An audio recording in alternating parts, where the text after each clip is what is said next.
সকাল থেকে কীভাবে আমার কাজকর্ম শুরু হয় সেটা এবার শেয়ার করবো। চলে এসেছি আমি নিম পাতা নিতে। এখানে ছোট্ট ছোট্ট নিমের গাছ আছে, এখান থেকে আমি নিম পাতা নিয়ে যাই এবং সেই পাতাগুলি ভালো করে জলে ধুয়ে খেয়ে নিই। আর নিম পাতার গুণাবলী আপনারা তো সবাই জানেন।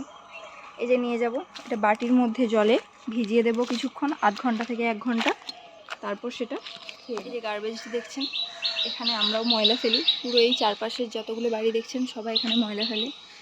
শহরে তো এগুলো থাকেই জানেন, আর যার জন্য রুমের মধ্যে প্রচণ্ড মশাও, প্রচণ্ড মশা। চলুন চলে যাই। চলে যাই। দেখুন একটা আম পড়েছে, আমি কুড়িয়ে নেব এবার এই আম থেকে। বাহ, আজ তো চাটনি জম জায়গা। এর পাশে আরও আছে, আমি আরও তুলে নেব।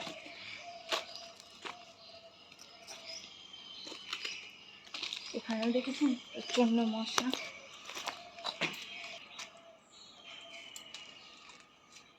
এখানে একটা ছোট্ট ফুল, ভীষণ সুন্দর। এই যে আম গাছটি দেখছেন, একটি আম ধরে আছে। তাছাড়াও এই আম গাছটি রয়েছে। একদিন তো বাচ্চাগুলো এই মগ ডালে উঠে আম পাড়তে চলে এসেছিলো। এই যে আম দেখা যাচ্ছে একটা দুটো। মর্নিং ওয়াক টোটালি কমপ্লিট হয়ে গেছে। এবার হাত পা ধুয়ে রুমের মধ্যে চলে যাবেন।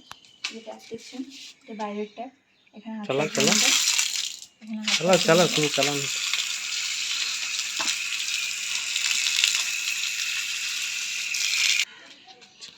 সেখানে গিয়ে আপনাদের মর্নিং ওয়াক কমপ্লিট হয়ে গেল।